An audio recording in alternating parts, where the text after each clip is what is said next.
Welcome back to the Warehouse Podcast, everyone. My name's Elijah.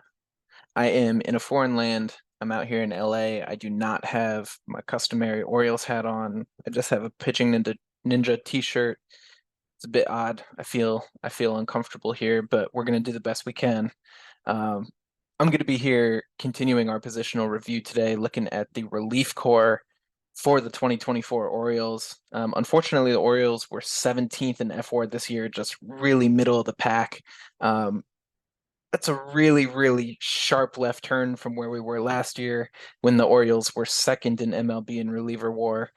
They had two of the 11 most valuable relievers in baseball, Felix Bautista being second most valuable, and Yanier Cano being 11th. In contrast, this year, the top two Orioles relievers were Keegan Aiken, who had a great year, was 23rd most valuable reliever in baseball, but then Cino Perez, who was 65th, pretty sharp drop off. It wasn't a bad season for the Orioles pen. I don't want to make it sound too negative. Like I said, they were just a middle of the pack team, but it's really hard not to be frustrated after what we had seen last year and the expectations we had coming into this year.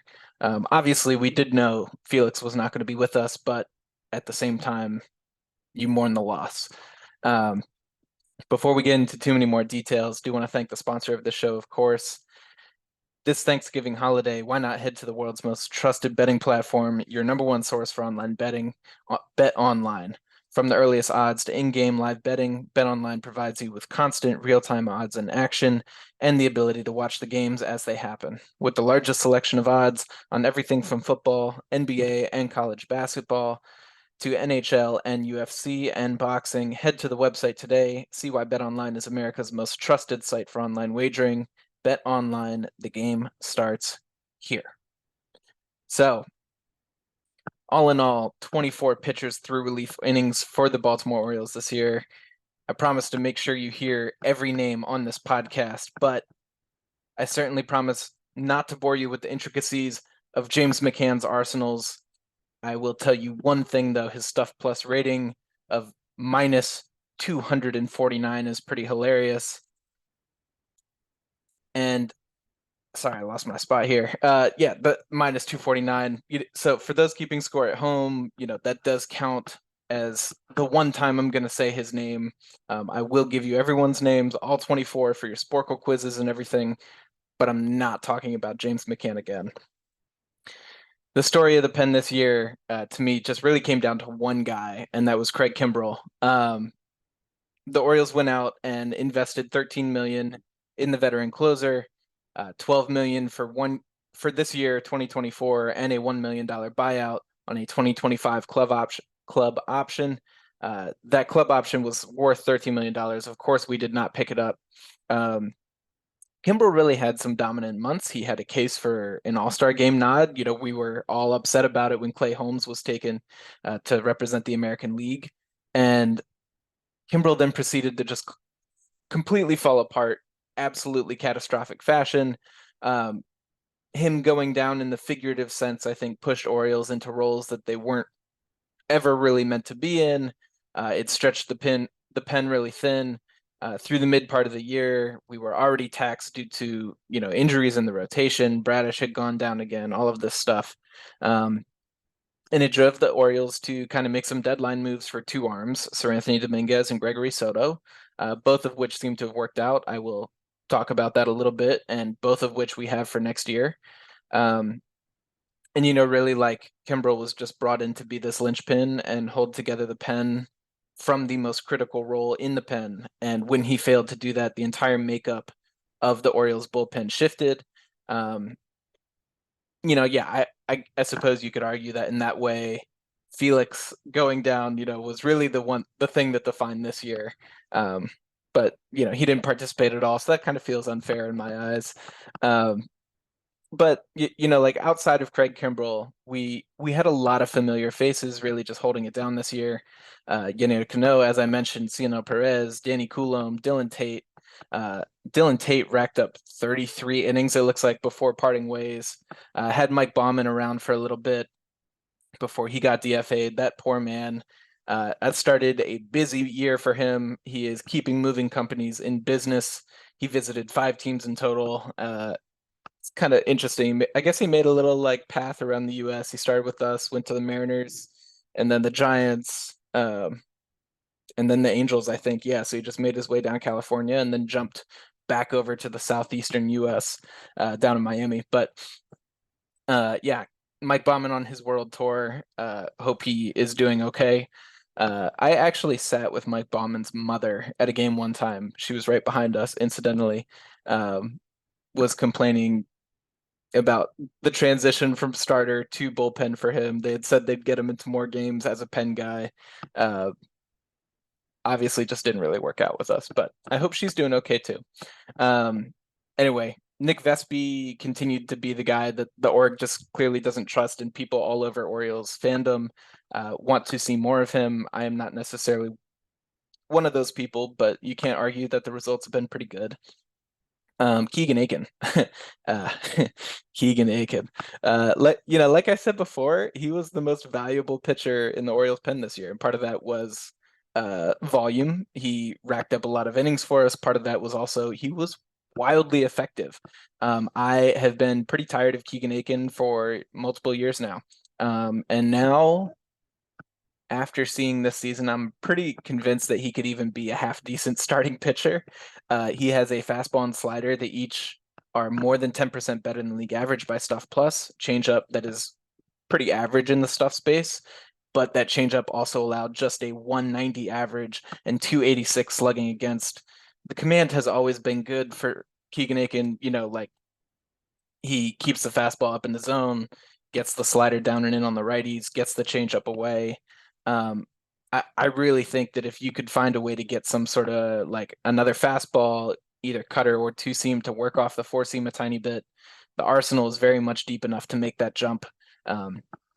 Keegan Aiken was actually shouted out in a Saris article, who was taking a look at prospective relievers who could make the jump to starting pitchers.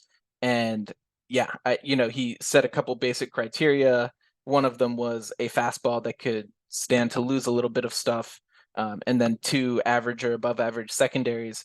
Keegan Aiken meets those criteria, and has the good command to boot. So yeah, I should step back. I don't necessarily want this to happen. I am just trying to illustrate, how truly effective Keegan Aiken has become. And yeah, I guess like I got a couple more things here. Aiken does deserve a tiny bit more time, I think. Let's see. So of MLB pitchers who threw more than 70 innings this year, Aiken's 24.9 K minus walk rate or K minus walk rate was 11th in Major League Baseball. The names above him, you probably know one or two of them. Cade Smith, who actually like got some Rookie of the Year votes and I think down ballot Cy Young votes, if I remember right. I might be making that up. But definitely Rookie of the Year votes. Cade Smith for the Guardians, Garrett Crochet, Griffin Jacks, who has been phenomenal for the Twins for multiple years, Josh Hader, Paul Skeens, Chris Sale, Ryan Walker, who was dominant for the Giants, Tarek Skubal, Tyler Glasnow, Cole Sands, another talented pitcher for the Twins, and then our boy Keegan Aiken. Of the pitchers above him on that list, it looks like only two of them had a lower batting average against. Hitters hit 188 against him this year. Aiken has developed like into this legitimately good arm. The Orioles will be ecstatic to have him around next year. He's still cheap. He has a ton of ride on the four seam. It is not elite velocity, but it is certainly enough. And he has good locations on all three of his pitches, like I talked about. Keegan Aiken, shout out to you, sir. Hat tip. Great season. Please just let's not talk about vaccines. Cionel Perez. I mentioned that he was next in terms of F4. I won't go down the whole list by F4. I just wanted to make an interesting note here. In comparing awards, good to know what some of the components are of each one, obviously. I look at F4 because it's FIP-based. It is entirely what the pitcher controlled. And Perez did not allow a home run this year. That really bolsters his value in the context of this Fangraphs list, because Fangraphs pitching war is FIP-based, and the only three things that are a part of FIP are Ks, walks, and home runs. The fact that he did not give up any home runs is really a boon to his value here. And when you step back from that, though, he's still pretty frustrating. Despite this, mid to high 90s fastball, like I still, when I think of Cieno Perez, I still see him facing Yordan Alvarez, painting the outside black with 98 miles an hour on the sinker. It's like he has such like good stuff by some metrics. It's a pretty low release and high velocity fastball, but you know, despite that huge fastball, a big curveball, he strikes out fewer hitters than average, even like starting pitcher average. He strikes out only like 19 point something percent of guys that he faces. His walk rate is significantly higher than average. His saving grace is that, he still carries this 55% ground ball rate. He minimizes damage as a result. Mentioned the home runs, of course. But yeah, Cio just like seemingly has not put together the strikeout stuff that we are hoping for and just like have been wanting to see from him for so long. But so enough about Perez. I'm gonna reroute a little bit because there are so many like familiar names. I don't need to explain to you what Yennier Cano brings to the table as as a reliever. We've seen him for a couple years now.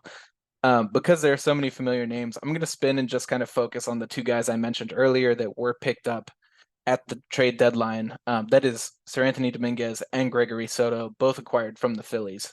Talk a little bit about Soto first. Soto really has some nasty stuff. He uses a predominantly like sinker slider mix. He, like the release itself, because he is such a large dude and has kind of a not necessarily a lower slot, but a wide release, steps across himself a little bit.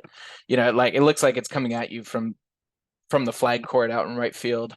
The sinker averages 97.4 miles an hour. It runs 17 inches to his arm side. The slider's just over 86. It is very much a like prototypical bullet gyro. If I remember right, it's like 2 inches horizontal and 1.5 vertical, something like that. But because of that release point, because he starts it so far off, it almost has the effect of a two-plane slider. Just due to that wide release point, the horizontal attack angle is still, somewhat elevated because of that. The big knock on Soto, like I just talked about the stuff a little bit. The stuff is great, but the big knock is the command. He walked 11.1% of batters faced this year. League average is in the low eights. Something very important to note here is that Gregory Soto had significant improvements to his walk rate after joining the Orioles. Walk rate went down over 3%. It was 3.2%. And his K rate virtually took no hit whatsoever, from 26.7 to 26.6, which is obviously in the noise. In all, the K to walk ratio jumped from 2.2 to 3.0 in his jump over to the Orioles. His overall ERA, it looks like, was a little bit worse and quite frankly didn't look good. It was 5.09. But if you look a bit closer, I'm checking out his game log here. He had a couple rough outings as soon as he joined the team, gave up 4 earned runs, 0 earned runs, 4 earned runs in his first 3 outings with us. And then, in his last 20 appearances, he allowed a total of 3 runs, only 2 earned. And over those 20 innings, he walked only 4 batters. Really, really like the couple things that you are concerned about with him, not couple things. The thing you are concerned about with him is that command. To see him only walk 4 batters, obviously, like the effectiveness is going to follow that, because he's chucking 97.5 miles an hour at you from way, way out here over at the first baseline. So one thing I did notice in looking at Soto, and I think it's an important note, the Orioles did seem to be tweaking and really, I guess, narrowing his pitch mix as it went along. In his first month with us, obviously, which was August, his sinker usage jumped 20%, mostly at the expense of the slider. Went up to like 54% usage or something. The slider was being used pretty much evenly in that August month, with a sweeper that he kind of started playing with in June, and then a 4-seam fastball that really has no exemplary traits besides it just being fast. And then September, the Orioles said, okay, just kind of like forget the sweeper, forget the 4-seam. The slider is good. The sinker is good. Just throw them all the time. And they combined for like just under 90% of all the pitches he threw. The four seam and sweeper, in total combined for just above 10%. Everything else was sinker slider. And it does seem like, almost that narrowed scope a little bit can help the command stay in check, can keep him, on time a little bit. And, like if he does continue running the 8.9% walk rate, just slightly above league average, and continues striking out 27% of the guys faced, you can certainly live with some walks. He really does start to turn into a weapon. And like I said, in 20 appearances, he gave up just the 2 earned runs. You have to feel good about what he's working with coming into next year. He had played with a cutter through the first couple months of the year, and like I said, was playing with a sweeper. If the Orioles are somehow able to add, the cutter as a bridge pitch between the slider and the sinker, obviously I think that'll bode well. But he's a short reliever. He's only going to need 2 pitches, and I'm not really worried about that. Even if he does not, you have to feel good about where he's at going into next year. The command seems to be locked down a little bit. The K rate has stayed high, and it's still just dominant stuff. The other deadline addition, again, also from the Phillies, Sir Anthony Dominguez. There was really like no pitch mix changes here. The Orioles let him keep pumping his 4-seam and slider. He mixed in his sinker about 20% of the time, but again, that stayed pretty consistent with what the Phillies were doing in their last month with him. Yeah, I mean the reason they let that continue is because the stuff plus ratings on those 3 pitches are ridiculous. The 4-seam grades out as 41% better than league average. Slider is 56% better than league average, and the sinker is a measly 12% better. Like they're just these dominant pitches. 4-seam and slider in particular, obviously they handle the bulk of his pitches, but the sinker is nothing to like shake a fist at. It's still a 98-mile-an-hour fastball, running 10, 15, or I don't quite remember. I think it was like 13 inches arm side.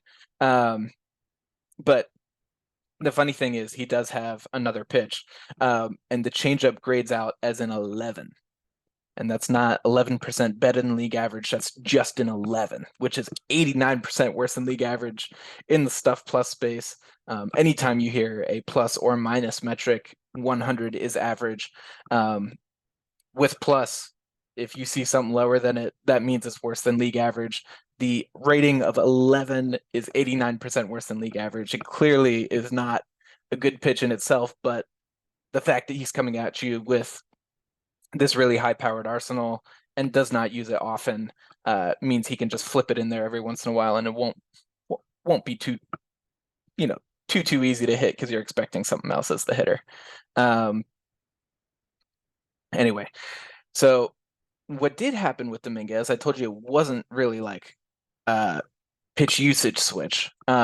It's something actually a little bit more interesting here, and somewhat kind of continues a trend throughout the year that it seems like maybe the Phillies had been working on with him a little bit, or maybe it was just naturally happening. But there's a pretty sharp drop from July into August on release point, at vertical release point, I should say. And like when I say he lowered his release point, a lot of times I would think about like an actual arm slot drop, and that's not really what this was. The horizontal release point stayed pretty consistent. The extension was pretty consistent. Really, this was like a couple tweaks that just managed to lower the release point about an inch, and closer to 3 inches less on the sinker and slider. And one thing that did was that brought them much more closely grouped together. The slider and sinker had higher release points than the 4-seam fastball did in previous months. This brought them all a little bit closer together, which of course adds to deception, adds to tunneling.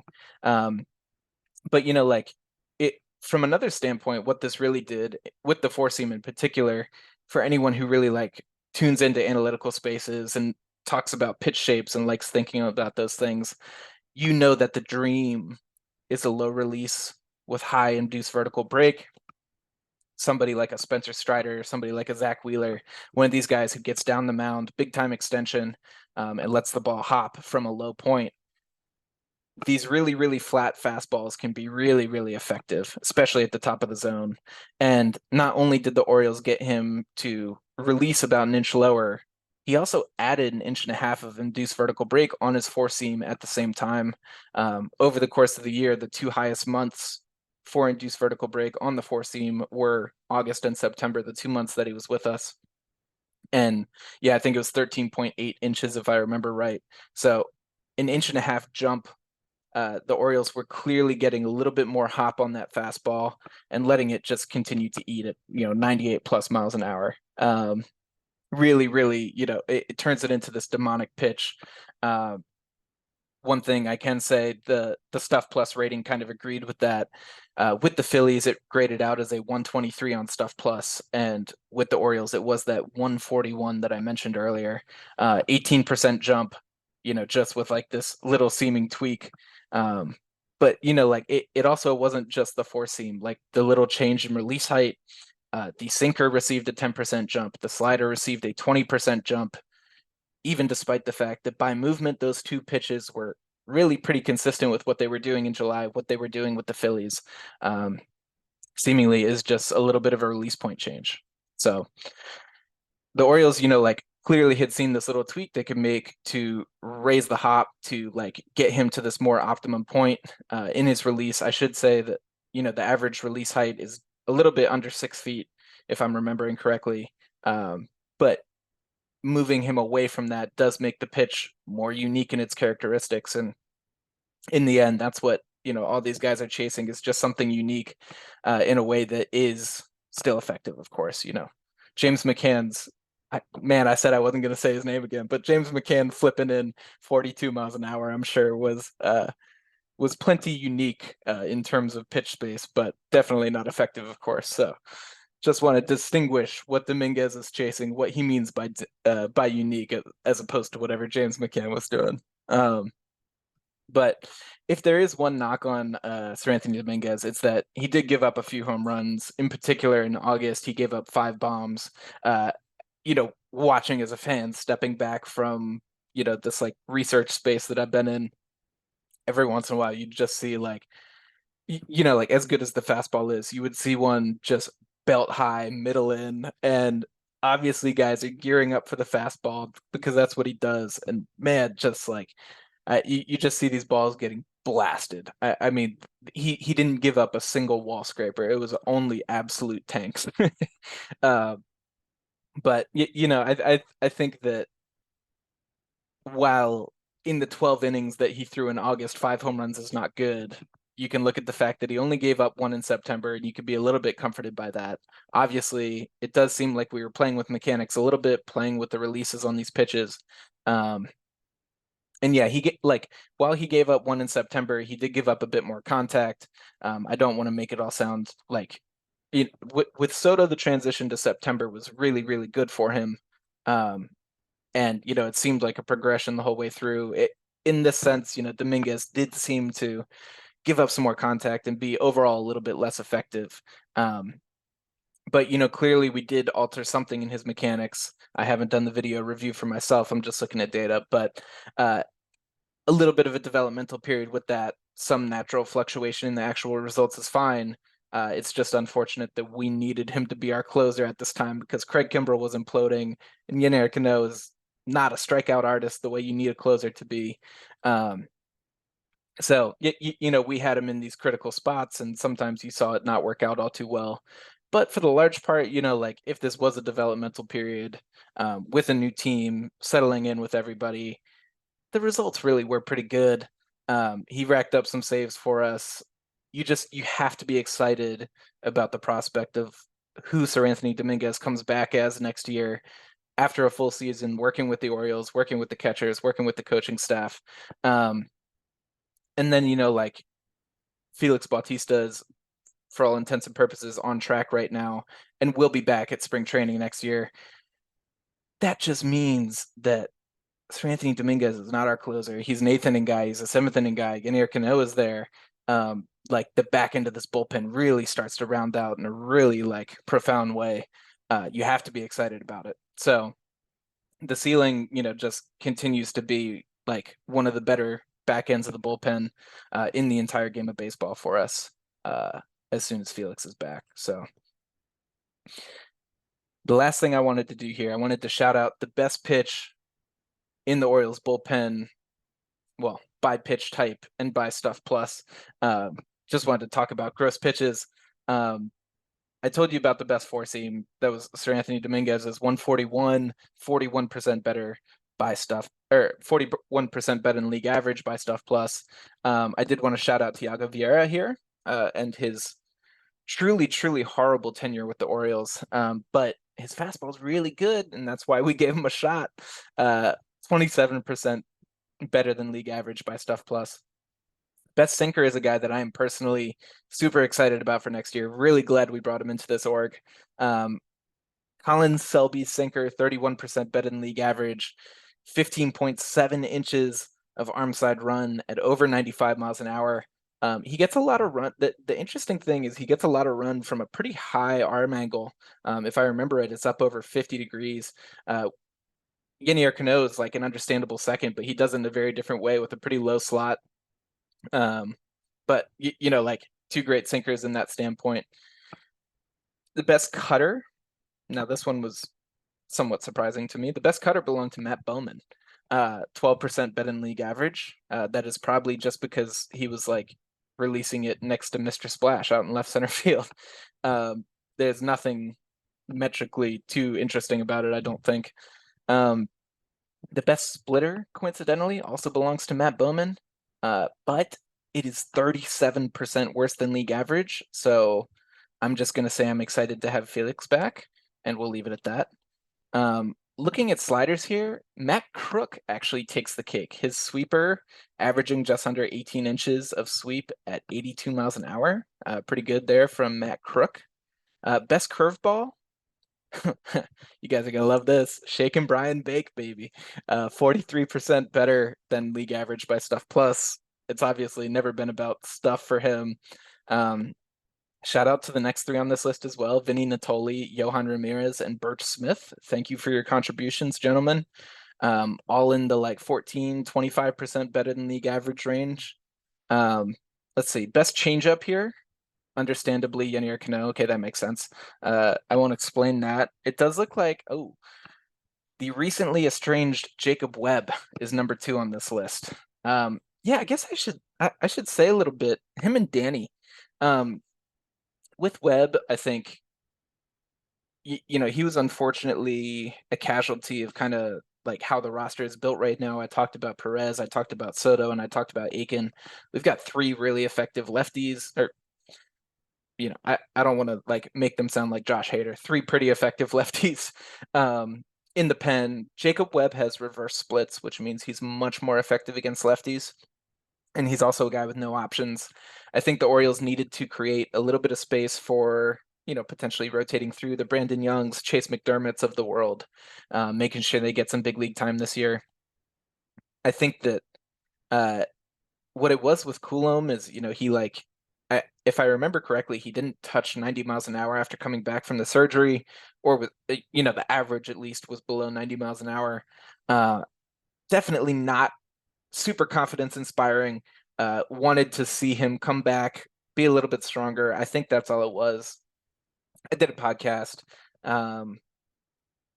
back in the day, probably in July, looking at Danny Coulomb.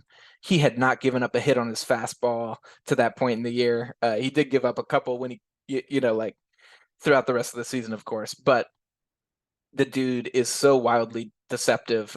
He was like personally one of my favorite pitchers to watch because it was so contrary to how people see the modern game of baseball and being all velocity and driven. Yeah, so I feel bad for Danny. It's not like, excuse me, not necessarily where I wanted to save money, but again, because we do have a suite of effective lefties, I do understand why the Orioles found the uncertainty with his injury and with the seeming drop off and stuff. I do understand why the Orioles thought he was another guy who was okay to let go of. I'm just going to be really sad when he comes in against Gunnar Henderson and dices him up next year sometime, pitching for the Athletics or something. Um, okay, let's see. Where was I? Okay, change up. Uh, all right. Colin Selby coming back around. Knuckle curve, 44% better than league average. Here, I will shout out Craig Kimbrel and Mike Bauman for following that up. Talked about them. Don't need to talk about them anymore.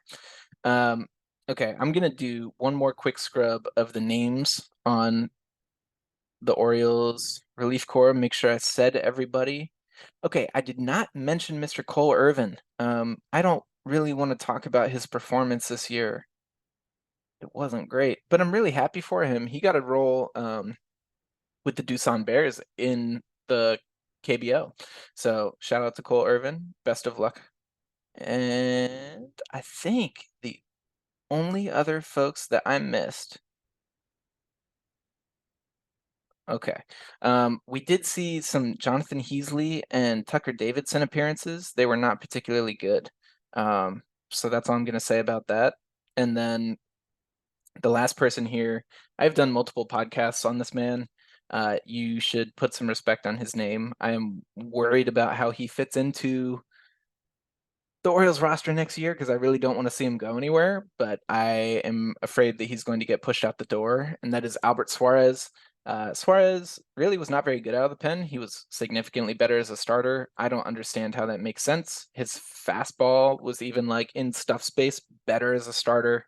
I think he even threw harder as a starter. It really just like he ran contrary to everything that we feel about the transition between the bullpen and the starting rotation. But shout out to Albert Suarez. You know, we're glad to have him around, and it's really nice to just kind of stash him in the pen so that he's available when we have another rash of injuries next year. I hope that doesn't happen. But overall, you know, like taking a step back, I think we're in a really healthy spot going into next year. Felix Hernandez. Oh my God. The Mariners fans are going to be all over me. You guys remember the King Felix thing when it was around the All-Star time last year? Oh my God.